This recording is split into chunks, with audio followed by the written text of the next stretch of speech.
Enemy Pie, written by Derek Munson and illustrated by Tara Callahan King.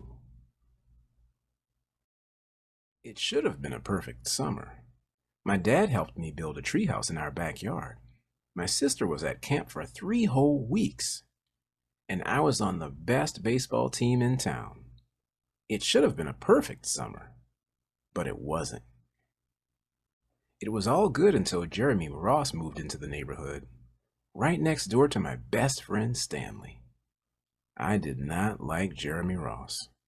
He laughed at me when he struck me out in a baseball game.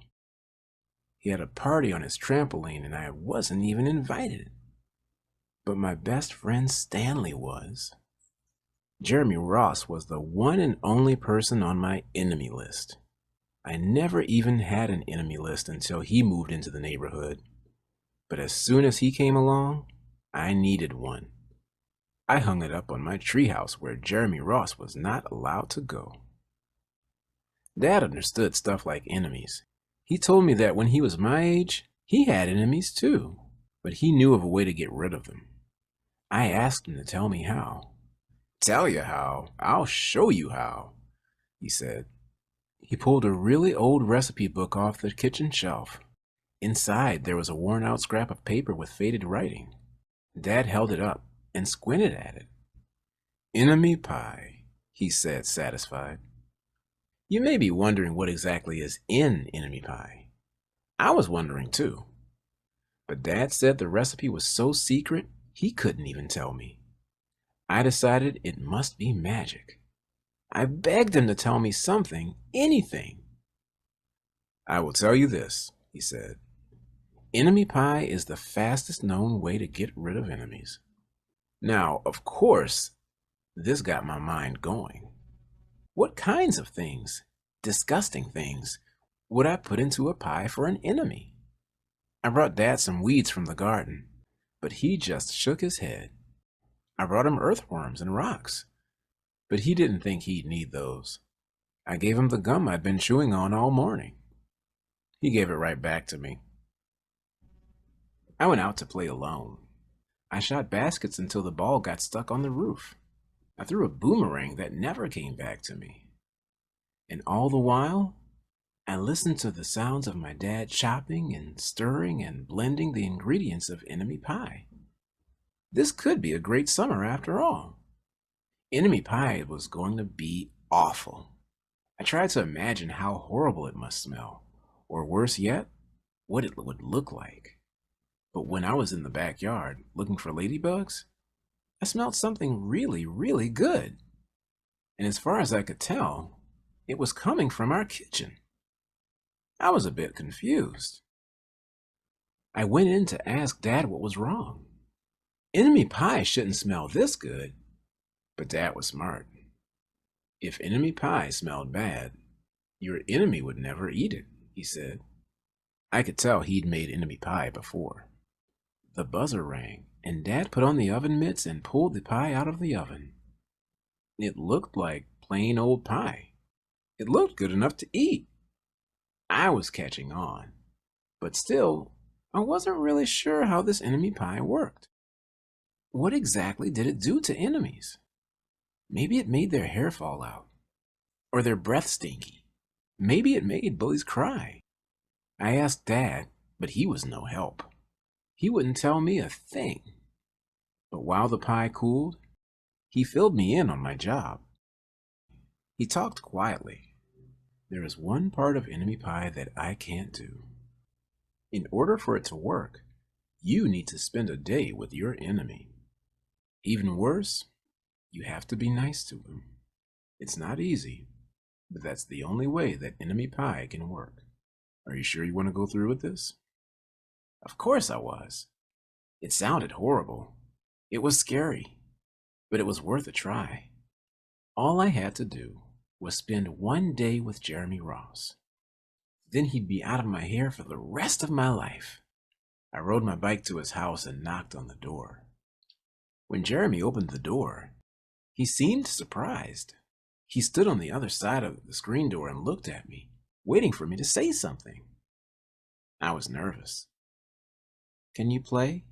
I asked. He looked confused. I'll go ask my mom, he said. He came back with his shoes in his hand. His mom walked around the corner to say hello. You boys stay out of trouble, she said, smiling. We rode bikes for a while and played on the trampoline. Then we made some water balloons and threw them at the neighbor girls. But we missed. Jeremy's mom made us lunch. After lunch, we went over to my house. It was strange, but I was kind of having fun with my enemy. He almost seemed nice. But of course, I couldn't tell Dad that, since he had worked so hard to make this enemy pie. Jeremy Ross liked my basketball hoop. He said he wished he had a basketball hoop, but they didn't have room for one. I let him win a game, just to be nice. Jeremy Ross knew how to throw a boomerang. He threw it and it came right back to him. I threw it and it went over my house and into the backyard. When we climbed over the fence to find it, the first thing Jeremy noticed was my treehouse. My treehouse was my treehouse. I was the boss. If my sister wanted in, I didn't have to let her. If my dad wanted in, I didn't have to let him. And if Jeremy wanted in, can we go in it? He asked. I knew he was going to ask me that. But he was the top person, the only person on my enemy list. And enemies aren't allowed in my treehouse. But he did teach me to throw a boomerang. And he did have me over for lunch. And he did let me play on his trampoline. He wasn't being a very good enemy. Okay, I said, but hold on. I climbed up ahead of him and tore the enemy list off the wall. I had a checkerboard and some cards in the treehouse, and we played games until my dad called us down for dinner. We pretended we didn't hear him, and when he came out to get us, we tried to hide from him, but somehow he found us. Dad made us macaroni and cheese for dinner, my favorite. It was Jeremy's favorite too. Maybe Jeremy Ross wasn't so bad after all. I was beginning to think that maybe we should just forget about enemy pie. But sure enough, after dinner, Dad brought out the pie. I watched as he cut the pie into 8 thick slices. Dad, I said, it sure is nice having a new friend in the neighborhood. I was trying to get his attention and trying to tell him that Jeremy Ross was no longer my enemy. But Dad only smiled and nodded. I think he thought I was just pretending. Dad dished up 3 plates, side by side, with big pieces of pie and giant scoops of ice cream. He passed one to me and one to Jeremy. Wow, Jeremy said, looking at the pie. My dad never makes pies like this. It was at this point that I panicked. I didn't want Jeremy to eat enemy pie. He was my friend. I couldn't let him eat it. Jeremy, don't eat it. It's bad pie. I think it's poisonous or something. Jeremy's fork stopped before reaching his mouth. He crumpled his eyebrows and looked at me funny. I felt relieved. I had saved his life. I was a hero. If it's so bad, Jeremy asked, then why has your dad already eaten half of it? I turned to look at my dad. Sure enough, he was eating enemy pie. Good stuff, he mumbled through a mouthful. And that was all he said. I sat there watching them eat enemy pie for a few seconds. Dad was laughing, Jeremy was happily eating, and neither of them was losing any hair. It seemed safe enough. So I took a tiny taste. Enemy pie was delicious. After dessert, Jeremy rode his bike home, but not before inviting me over to play on his trampoline in the morning. He said he'd teach me how to flip. As for enemy pie, I still don't know how to make it. I still wonder if enemies really do hate it, or if their hair falls out, or if their breath turns bad. But I don't know if I'll ever get an answer, because I just lost my best enemy.